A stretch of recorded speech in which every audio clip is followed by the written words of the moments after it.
안녕하세요. 6월 9일 화요일입니다. 6월 들어서 미국 시장이 연일 지금 폭등세입니다. 그래서 도대체 뭐가 달라졌는가 생각을 해봤더니 한마디로 이렇게 요약할 수 있는 것 같습니다. 경제 재가동하면은 바이러스 확 퍼지면 어쩌나 이런 근심은 갈수록 지금 사라지고요. 경제가 다시 돌아가고 있다. 원래 제자리 찾아가고 있다. 이런 기대감이 커지는 이것이 원인이 아닌가 이렇게 보입니다. 5월 고용 서프라이즈 지금 금요일 날 아주 환호를 했는데 월요일 날 노동부 장관이 인터뷰를 하면서 오늘 실업률 즉 6월 현재 실업률은 5월보다도 더 낮을 것이다 이런 말을 했습니다. 이 말은 매일매일 지금 일터 복귀가 늘어나고 있다 이런 의미 아닙니까? 또 미국 전역의 레스토랑의 예약률 그래프 한번 보십시오. 3월 중순부터 4월까지는 아주 끔찍했는데 6월 이후에 그 예약률이 가속되는 즉 정상으로 돌아오는 모습이 아주 명확합니다. 그래서 다우가 전날 폭등세에 이어서 오늘 또 461포인트 1.7% 급등했고요. S&P 500 지수 1.21% 올랐고 나스닥이 1.13% 상승하면서 이 나스닥은 사상 최고치 갱신 랠리 지금 이어가고 있고요. 다우는 급격하게 지금 V자 회복 중이다 이렇게 정리를 할 수 있을 것 같습니다. 그래서 반도체 지수는 마이너스 0.26%인데 이거는 종목별로 혼조세를 보여서 퀄컴은 급등세 지속했고요. 마이크론은 강보합세고요. 그동안에 많이 올랐던 엔비디아 또 인텔 하락했습니다. 인텔은 그렇게 많이 오른 거 아닌데 하락했고요. 엔비디아는 엄청 올랐습니다. 항공주, 에너지주 폭등시 오늘도 그 지속을 했습니다. 근데 이제 여기서 물론 이제 주의할 거는요. 항공주 그동안 너무 많이 이거 내렸기 때문에 폭등해봤자 아직도 이전 수준, 바이러스 이전 수준에 대략 한 절반 정도, 한 60% 정도 이렇게 회복한 것으로 보여집니다. 그래서 항공주 월간, 연간 그래프 한번 보시면은 이렇게 확인할 수 있습니다. 미국 채권 수익률, 최근 급등세에서 좀 하락했습니다.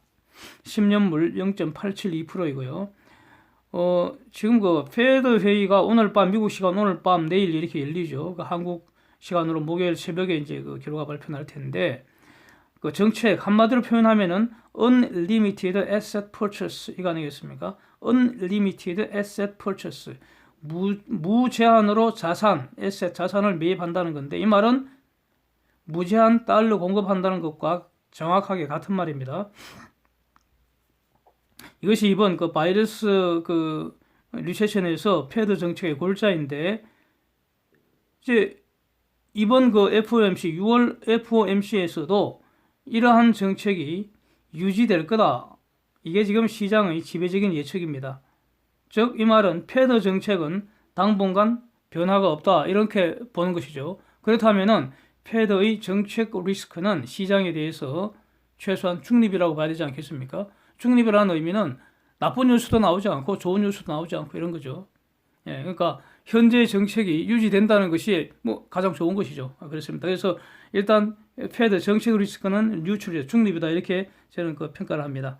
달러 지수는 96.68로 내렸고요. 원 달러 1194원으로 하락했고 원화는 11.02로 올랐습니다. 위안 달러는 7.07로 하락을 했습니다. 유가는 3%대 하락했습니다. 최근 급등세에 보였다가 지금 숨 고르는 것으로 보이고요. WTI 38불, 브렌트 40.7불 선입니다. 데이터가 많지는 않은데 정리합니다. 일본이 1분기 GDP 잠정치 발표했는데 속보치보다는 개선이 됐습니다. 그래서 전 분기비 마이너스 0.6%, 전년비 마이너스 2.2% 역성장을 했는데 일본은 작년 4분기에 이미 마이너스 1.8% 역성장했기 때문에 지금 리세션 상태다 이렇게 평가합니다.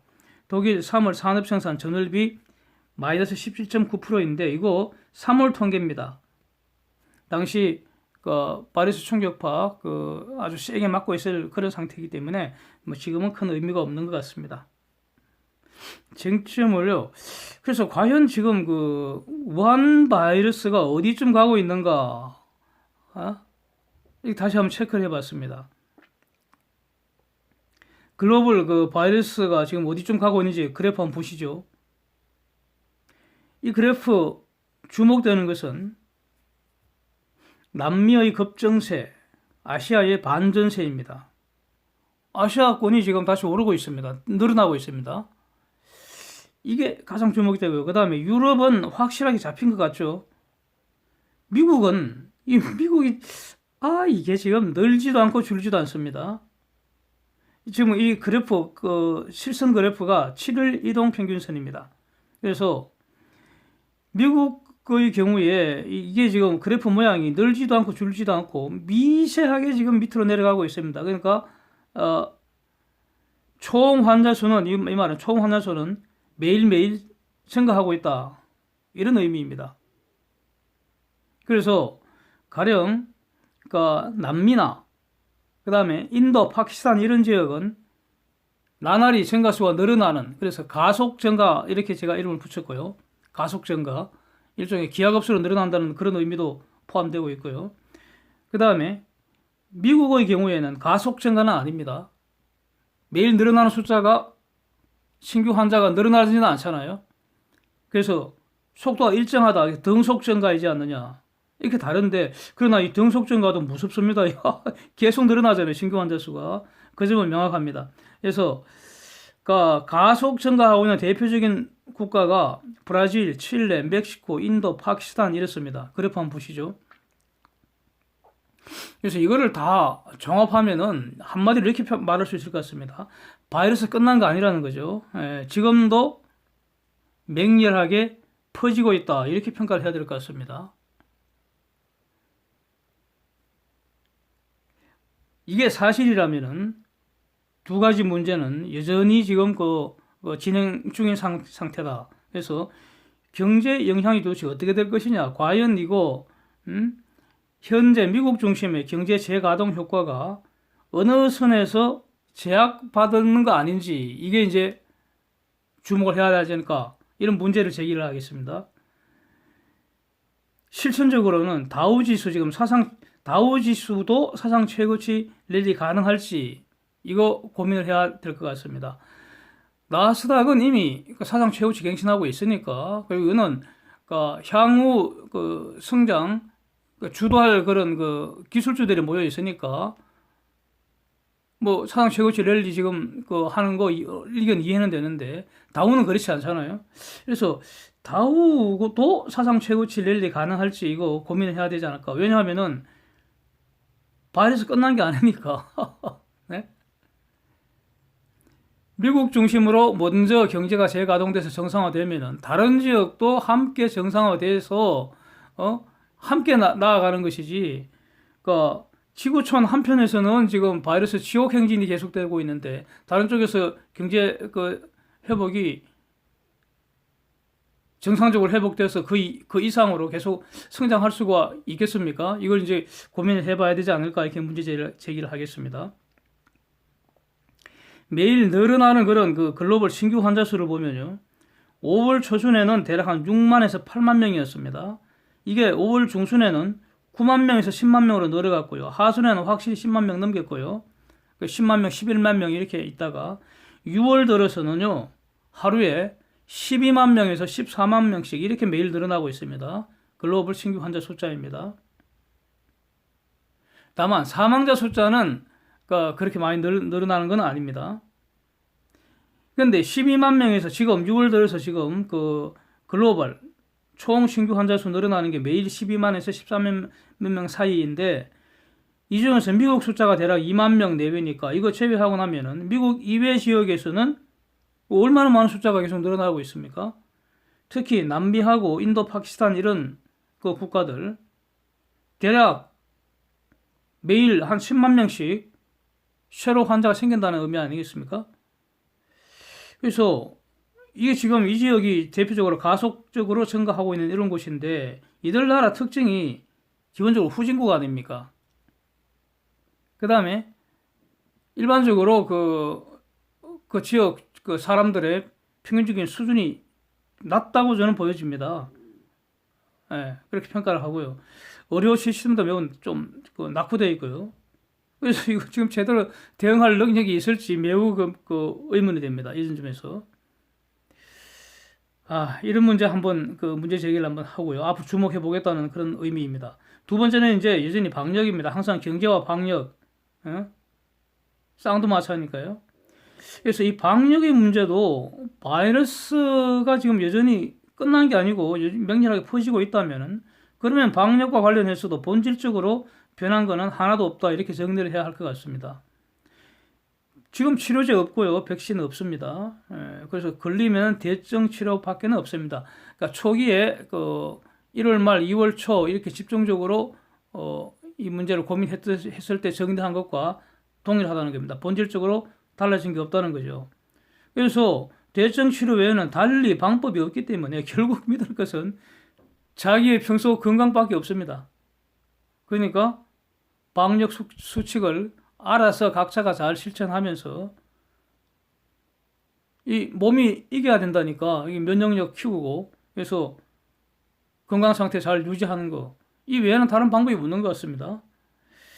이렇게 한번 그 바이러스 끝난 게 아니라는 거 이렇게 그 쟁점을 한번 정리를 해봤고요. 두 번째로는 그 어제 한국노동부에서 5월에 한국고용보고서 발표를 했습니다. 노동부가 발표한 그래프 한번 보시면서요. 이거 제가 한번 이렇게 해석해 보겠습니다.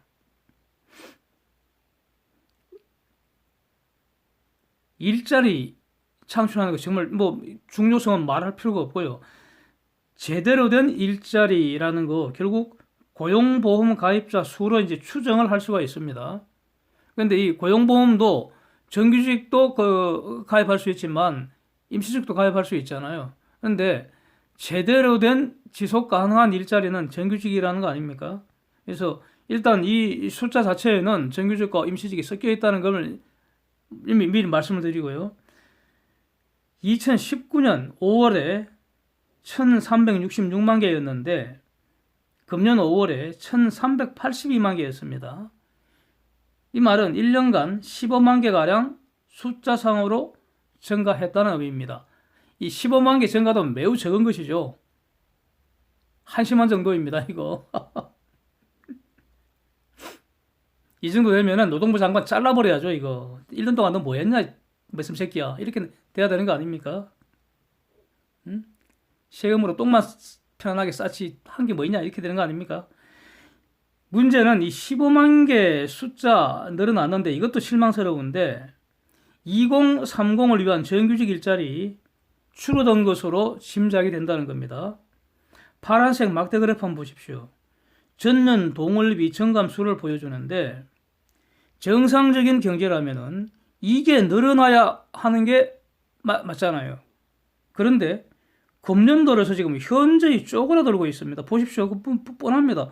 이건 뭐 제가 만든 게 아니고 노동부가 쟤네들이 저거가 발표한 겁니다. 예.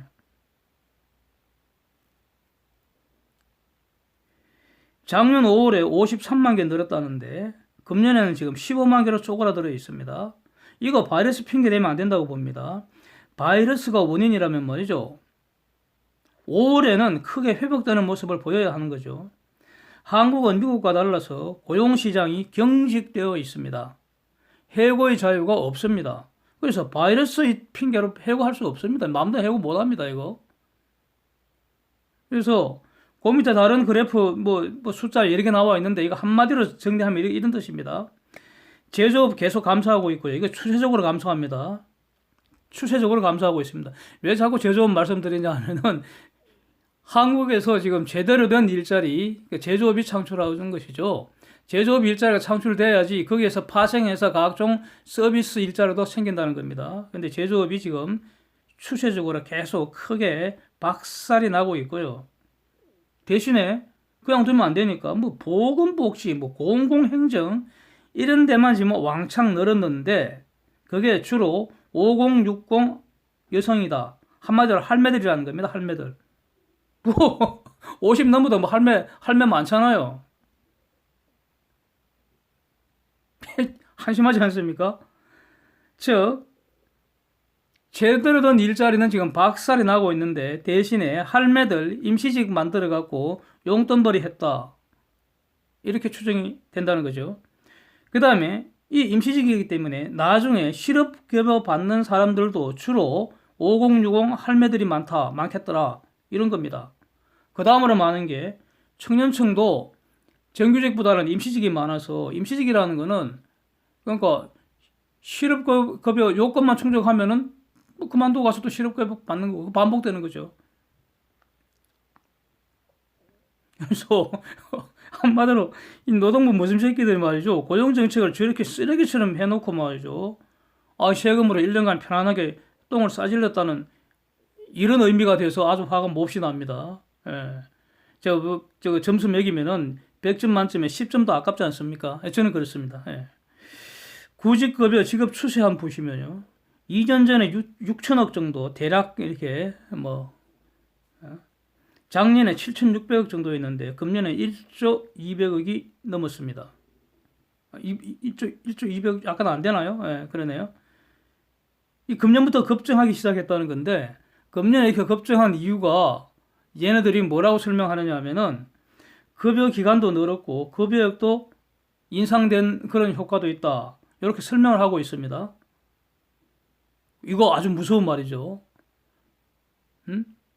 지금 실업급여 받는 사람들도 왕창 자꾸 늘어날 상황인데 여기에다가 급여 기간과 급여액도 늘렸다면은 이후에 급증세 이어질 가능성 매우 높잖아요. 이거 뭐 보나마나 뻔하죠.